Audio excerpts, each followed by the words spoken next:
भज लो दादाजी का नाम, भज लो हरिहर जी का नाम, भज लो दादाजी का नाम, भज लो हरिहर जी का नाम, भज लो दादाजी का नाम, भज लो हरिहर जी का नाम, भज लो दादाजी का नाम, भज लो हरिहर जी का नाम, भज लो दादाजी का नाम, भज लो हरिहर जी का नाम, भज लो दादाजी का नाम, भज लो हरिहर जी का नाम, भज लो दादाजी का नाम, भज लो हरिहर जी का नाम, भज लो हरिहर जी का नाम, भज लो हरिहर जी का नाम, भज लो दादाजी का नाम,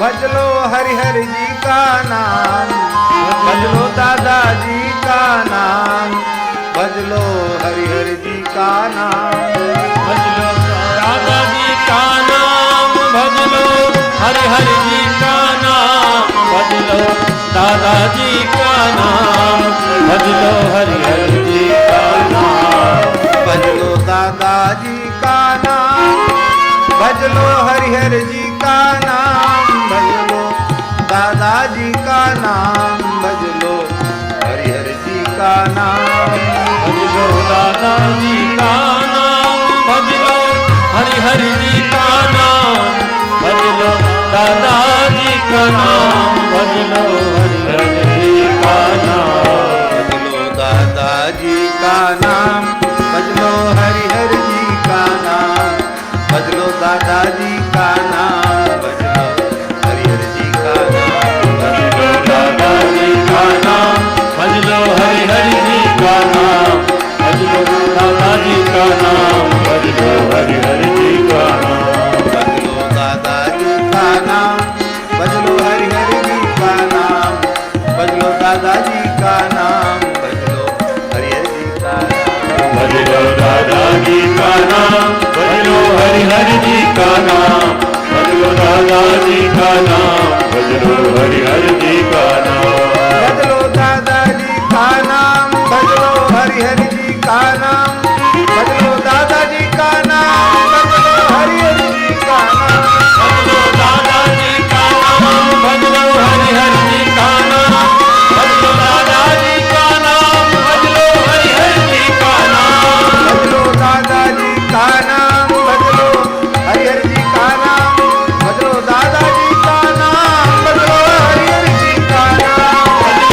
दादाजी का नाम, भज लो हरिहर जी का नाम, भज लो दादाजी का नाम, भज लो हरिहर जी का नाम, दादाजी का नाम, भज लो हरिहर जी का नाम, भज लो दादाजी का नाम, भज लो हरिहर जी का नाम, भज लो दादाजी का नाम, भज लो हरिहर जी का नाम, भज लो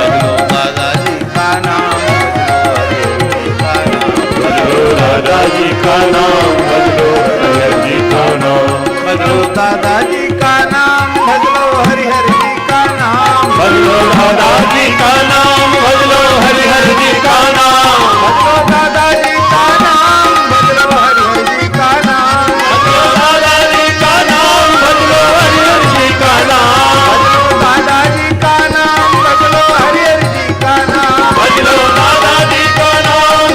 हरिहर जी का नाम, भज लो दादाजी का नाम, भज लो हरिहर जी का नाम, भज लो दादाजी का नाम, भज लो हरिहर जी का नाम, भज लो दादाजी का नाम, भज लो हरिहर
हरिशरणम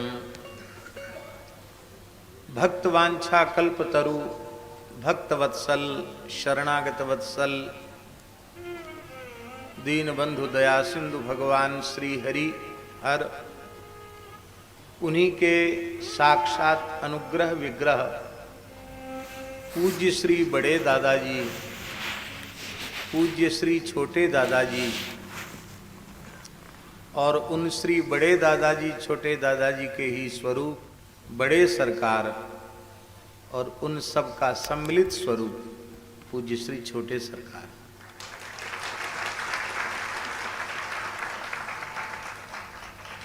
दादाजी की पवित्र संपूर्ण परंपरा को साष्टांग वंदन करते हुए भगवान शिव के देह से प्रकट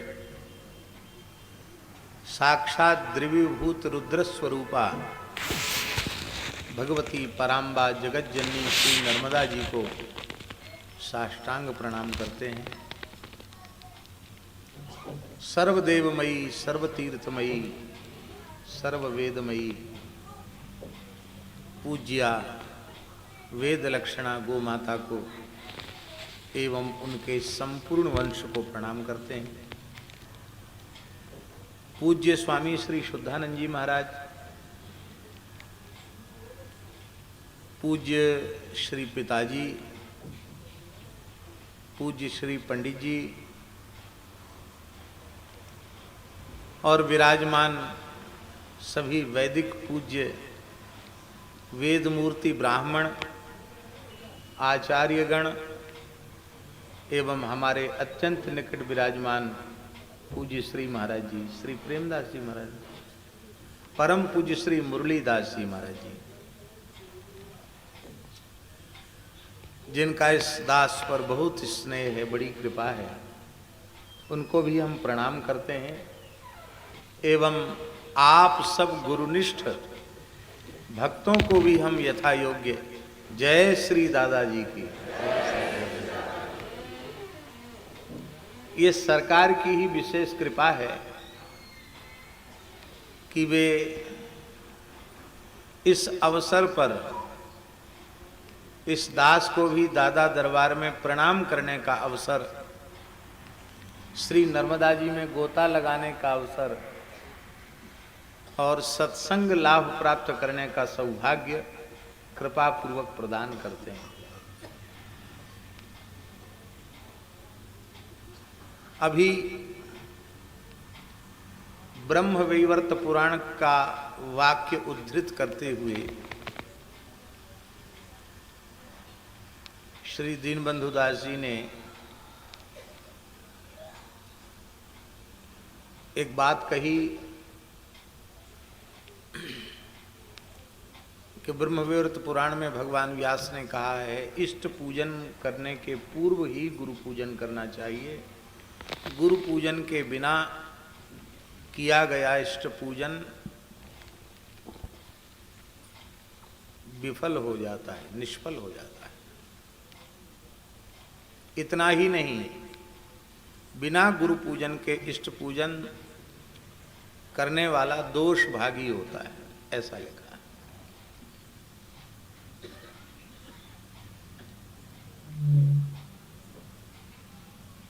हमारे यहाँ महाराज जी जगत गुरु श्री मदाध्य रामानंदाचार्य भगवान ने अपने अत्यंत प्रिय शिष्य श्री कबीरदास जी को जो उपदेश दिया है उसको ज्ञान गुदरी कहते हैं। उसमें भी यह बात आई है। आचार्य चरण आज्ञा कर रहे हैं कि तन मन और प्रेम पूर्वक, माने तन और मन, तन का अर्थ है इंद्रियाश्रय शरीरम, इंद्रियों की वृत्ति भी बाह्य विषयों की ओर प्रवाहित न हो, देहेंद्रियादि की वृत्ति सम्यक रूप से, संपूर्ण रूप से गुरु पादाम्बुज के अनुकूल बनाकर, गुरु पादाम्बुजों में समर्पित करके, सुरति लगा करके फिर गुरुदेव का ध्यान करें। इष्ट के ध्यान के पहले गुरुदेव का ध्यान करें। फिर गुरु महाराज ने जो शब्द उपदेश किया है, जो भी कह दिया उन्होंने, मंत्र है क्या? मंत्र मूलम गुरोर वाक्यम, गुरु जी के मुंह से जो निकला वो मंत्र है।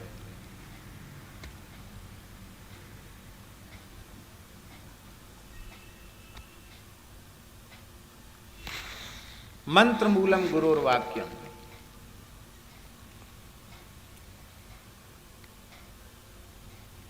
गुरु का वचन मंत्र का मूल है। मूल का अर्थ है गुरु शब्द से ही मंत्र प्रकट होते हैं।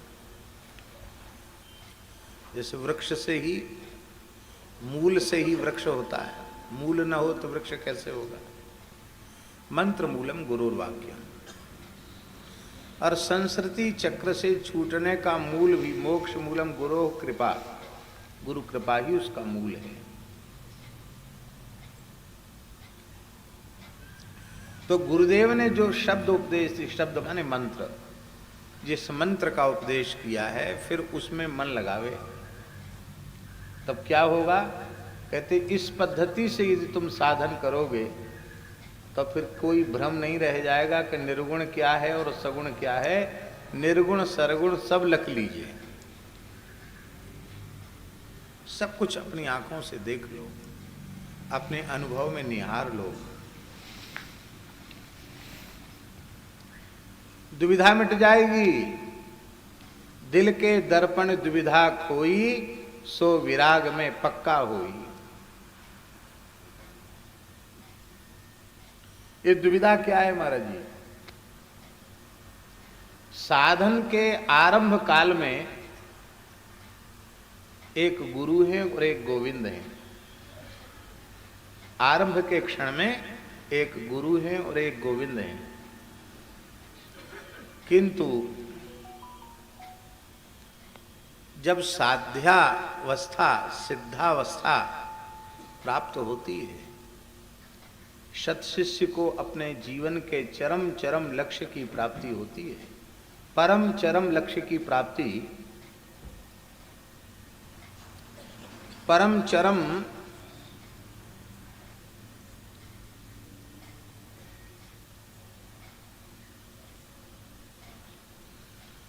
परम चरम लक्ष्य की जब प्राप्ति होती है तब वो समझ जाता है कि गोविंद ही अपने चरणों तक ले जाने के लिए गुरु का आकार लेकर आए थे। माने पहले गुरु और गोविंद दो थे आरंभ काल में, और जब सिद्धावस्था हुई तो गुरु गोविंद में द्वैत मिट गया, अद्वैत हो गया।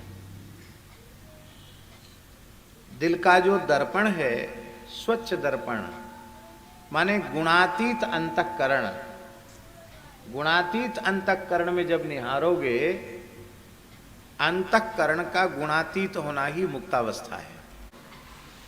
और इस चित्त का परमात्मा में अनुरक्त होना, आसक्त होना, यही मोक्ष है।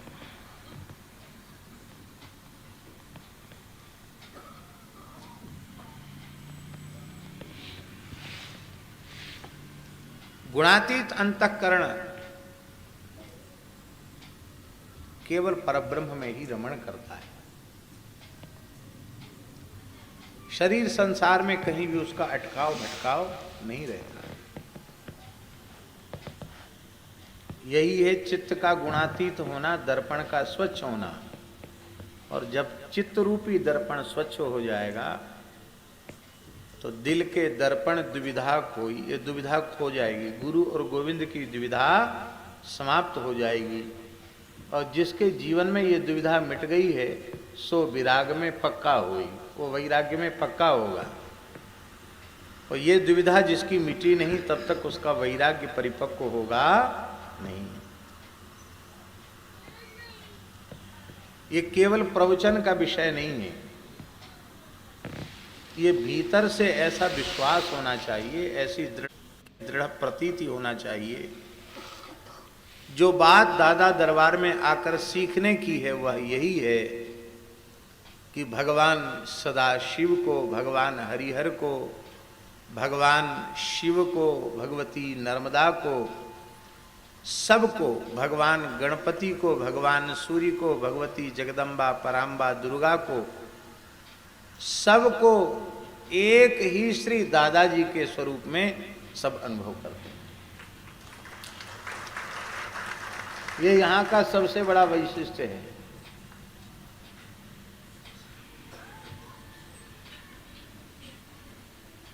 ये बहुत बड़ा वैशिष्ट्य है कि सर्व रूप में गुरुदेव का ही स्मरण किया जाता है। और इस प्रकार से स्मरण करने का दिव्य प्रभाव ये है कि वैदिक सनातन धर्म की परंपरा के अनुसार कोई भी ऐसा व्रत, कोई भी ऐसा पर्व, त्योहार, उत्सव नहीं है जो सविधि सश्रद्धा युक्त होकर दरबार में न मनाया जाए। अब इसमें केवल एक ये बात होती कि हम तो केवल दादाजी को ही मानते हैं, बाकी और किसी को नहीं, तो ये कचाई होती है। और कोई दूसरा है ही नहीं, तो और किसी को नहीं, ये बात कहां से आई? यदि आपकी बुद्धि दूसरे किसी को स्वीकार करती है तो आपकी बुद्धि में द्वैत है। आपको सर्वत्र दादाजी का अनुभव कहाँ हुआ? और यदि आपकी गुरुनिष्ठा परिपक्व है तो आपको राम, कृष्ण, दुर्गा, भगवती, शिव, गणपति, सूर्य सब गुरु तत्व के रूप में दिखाई पड़ेंगे। और जब इस रूप में दिखाई पड़ेंगे तब किसी देवी देवता की उपेक्षा, किसी देवी देवता का निंदा, किसी भी देवी देवता का विरोध संभव नहीं होगा।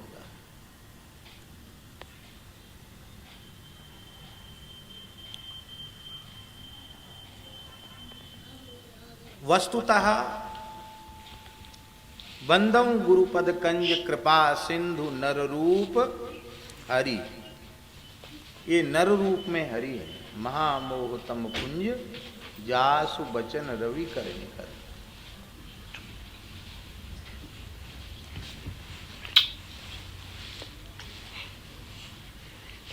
हमको ऐसा लगता है भगवत कृपा से, गुरु कृपा से, कि जिस जीव का अंतिम जन्म होने को होता है उसी के भीतर यह विश्वास दृढ़ होता है, गुरु साक्षात परब्रह्म तस्मै श्री गुरुवे नमः। और इस विश्वास के दृढ़ होते ही वो मुक्त हो जाता है।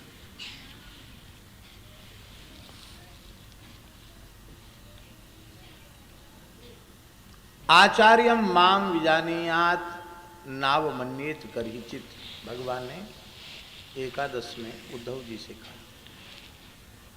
आचार्यम माम विजानीयात, माम इव विजानीयात नहीं। आचार्य को, गुरु को मेरे जैसा समझो ऐसा नहीं, मेरी तरह मानो ऐसा नहीं। आचार्यम माम विजानीयात, माम एव आचार्यम विजानीयात। आचार्य रूप में मुझे ही अस्वीकार करे। माम एव आचार्यम विजानीयात, गुरु रूप में मुझे ही स्वीकार करे। नाव मन्येत करहिचित, कहते आप ये बात जोर क्यों दे रहे हैं कि आचार्यम माम विजानीयात, आचार्य को, गुरु को मेरा स्वरूप समझो, ऐसा आप क्यों कह रहे हैं? तो भगवान उसका उत्तर दे रहे हैं, यदि आपकी गुरु तत्व में मनुष्य बुद्धि होगी तो तुम लाख साधन कर लो, तुम्हारी दोष दृष्टि कभी मिटेगी नहीं। जहां तक मनुष्यता है वहां तक दोष है। मनुष्यता नहीं, जीवत्व। जीव समझेंगे, मनुष्य समझेंगे, जीव समझेंगे तो तुम्हारे मन में दोष दृष्टि कभी मिटेगी नहीं, कभी नहीं मिटेगी दोष दृष्टि।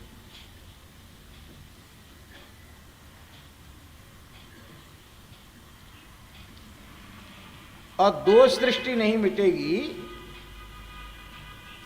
तो श्रद्धा उत्पन्न नहीं होगी। विश्वास दृढ़ नहीं होगा। श्रद्धा की पहचान क्या है? श्रद्धा की क्या पहचान? श्रद्धा की पहचान है जहां भी हमारी श्रद्धा होगी वहां दोष नहीं दिखाई पड़ेगा। यदि दोष दिख रहा है तो श्रद्धा में कचाई है, कसर है। और श्रद्धा और विश्वास का संयोग हुआ नहीं कि भगवत साक्षात्कार हुआ नहीं।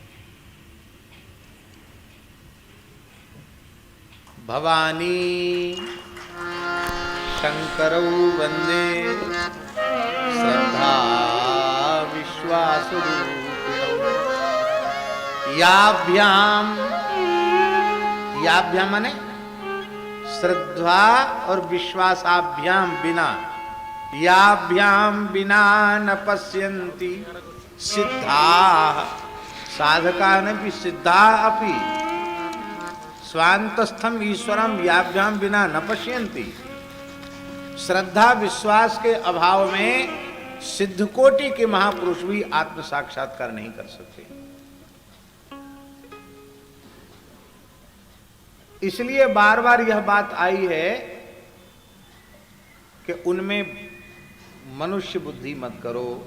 मनुष्य बुद्धि करोगे तो दोष दृष्टि बनी रहेगी, दोष दृष्टि बनी रहेगी तो श्रद्धा विश्वास दृढ़ नहीं होगा, और श्रद्धा विश्वास के दृढ़ हुए बिना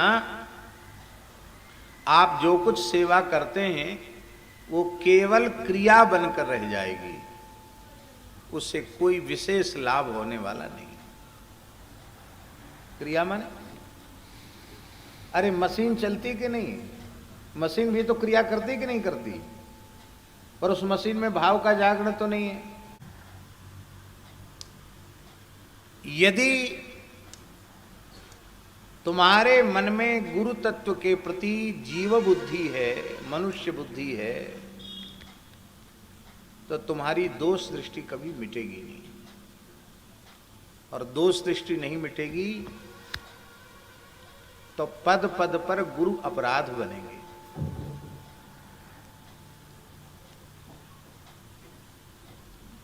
दोष दृष्टि नहीं मिटेगी तो बार बार उनकी आज्ञा की अवहेलना होगी, उल्लंघन होगा।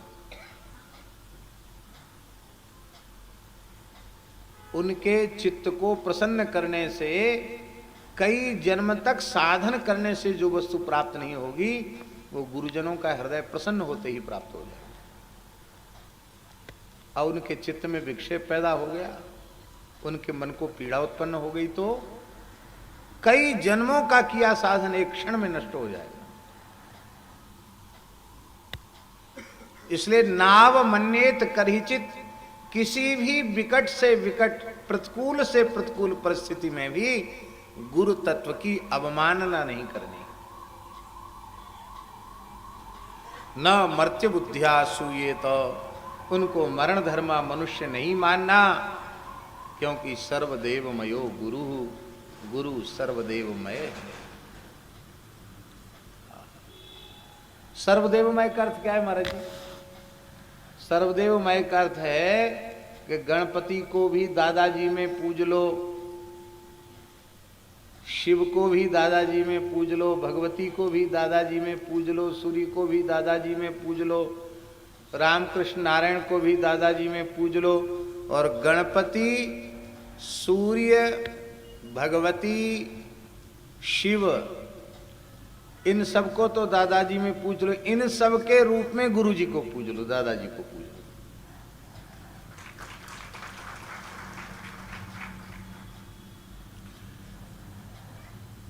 इष्ट भक्ति किस लिए है? बहुत ध्यान से सुने। इष्ट भक्ति का प्रयोजन क्या है? हमारे विचार से, हमारा विचार मतलब हम अपना विचार थोप नहीं रहे हैं, इसलिए कह रहे हैं हमारा विचार आपको गले उतरे, अच्छा लगे तो आप स्वीकार करो, नहीं तो कोई बात नहीं।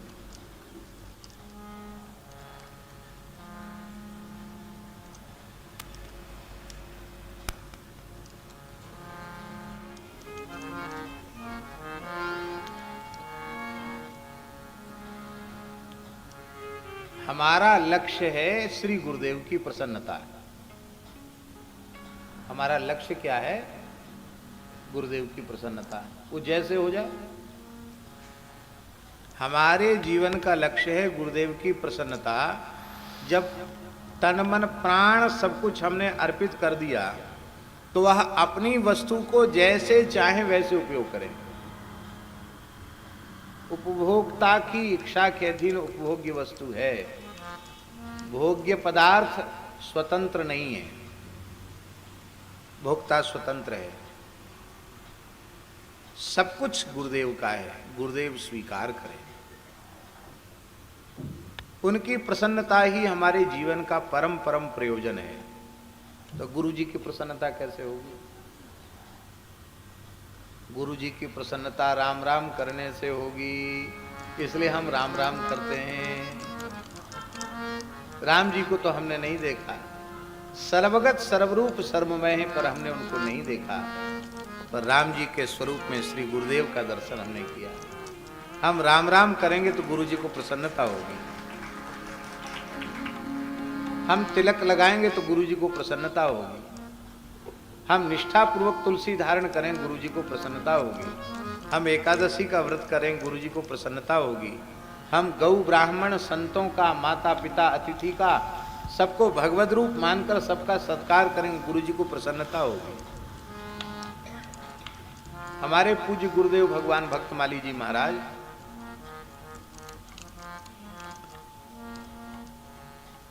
क्या कहना उनके बारे में, शब्द नहीं है। बस एक ही पंक्ति हम कहते हैं, अवन आँख तरियावत को, अवन आँख तरी आवत को,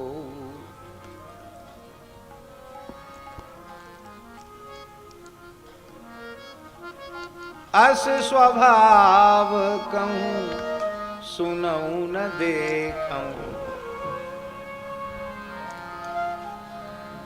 के ही खगेश सद्गुरु समलेखम, एक शूल मोहि विसर न काऊ, गुरु कर कोमल शील स्वभाव।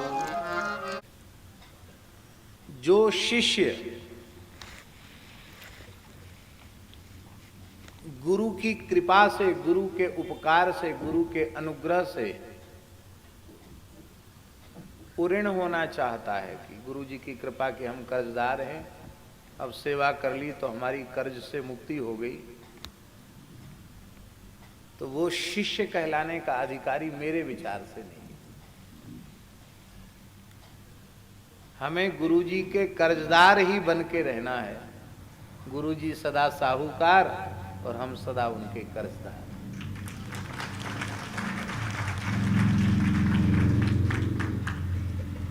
राम जी ने कहा हम इसलिए कर्जदार बन के रहना चाहते हैं कि हमारे ऊपर संकट आया, विपत्ति आई, तो आपने सेवा करके दूर कर दी। अब आपके ऊपर विपत्ति आवे, फिर हम उस विपत्ति को दूर करें तब ना चुकती होगी। कर्ज की चुकती कब होगी?